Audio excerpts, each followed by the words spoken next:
If you care about long-term soil fertility and, you're tired of feeding plants instead of feeding soil, this video is for you. Before we go any further, make sure you subscribe to the Evergreen Garden channel and drop a comment below telling us what you're growing this season, because this forgotten trick can change how your soil performs for years, not just months. What I'm about to share isn't trendy, flashy, or new. It's old-school soil wisdom that modern gardening quietly abandoned, and that mistake costs gardeners time, money, and harvests. This forgotten trick is about building soil reserves, not chasing nutrients. Most gardeners think soil fertility comes from adding fertilizers regularly. That approach keeps plants alive, but it doesn't create resilient soil. The forgotten trick that guarantees soil fertility for years is mineral-balanced organic soil building, done deeply and intentionally instead of surface feeding. Healthy soil works like a pantry, not a restaurant. When nutrients are stored in stable organic matter and mineral complexes, plants pull what they need when they need it, season after season.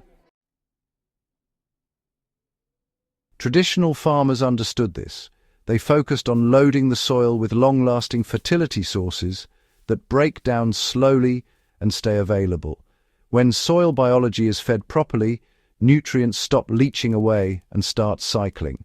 Most garden soils today are biologically starved and mineral depleted. Repeated tilling, synthetic fertilizers, and bare soils strip away organic matter and microbial life. Nitrogen may push fast growth, but without carbon and minerals, soil collapses over time. You end up with compacted ground, weak root systems, and plants that constantly need rescue. The forgotten trick works because it rebuilds the soil's internal engine. Instead of chasing deficiencies, you create a system where nutrients regenerate naturally. The heart of this method is deep organic layering combined with mineral inputs. This means feeding soil below the surface, where microbes live and roots actually work. Surface compost helps, but deep soil organic matter is what guarantees long-term fertility. For a typical garden bed, dig or loosen soil to about 30 centimeters deep. This does not mean pulverizing the soil, just opening it. Into this zone, mix mature compost at a ratio of roughly 1 part compost to 3 parts native soil. This creates enough organic matter to fuel microbes without suffocating roots. Now comes the step most gardeners skip. Add slow-release mineral sources. Rock dust or finely crushed basalt can be added at about 2 to 4 kilograms per 10 square meters. This replenishes trace minerals that plants and microbes need, but fertilizers never replace. These minerals bind to organic matter and remain available for years. Carbon is the currency of soil life. Without it, microbes starve and nutrients vanish. Adding stable carbon sources turns your soil into a nutrient bank. Well-aged compost is excellent, but you can strengthen the system by including partially decomposed materials. To activate this system, water the bed deeply after preparation and avoid disturbing it again. Mulch the surface with 5 to 8 centimeters of organic material. Over time, roots penetrate deeper, pulling nutrients upward and increasing soil structure.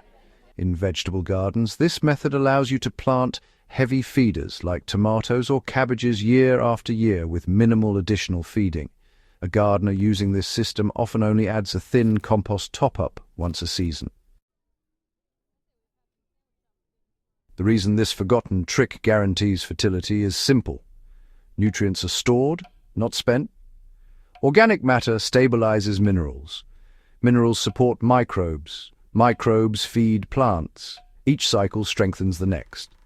The soil improves instead of degrading. Gardeners who adopt this approach notice fewer pests, better drought resistance, and consistent yields. The soil becomes darker, looser, and easier to work with every season. This is not a shortcut. It is a foundation. Once built properly, it saves time, money, and frustration while delivering healthier plants and better harvests. If you found this guide valuable, Subscribe to Evergreen Garden for more serious, practical soil knowledge that actually works. Share this with another gardener who's tired of struggling with poor soil, and leave a comment below telling us what crop you want to grow better this year. Your soil will thank you for years to come.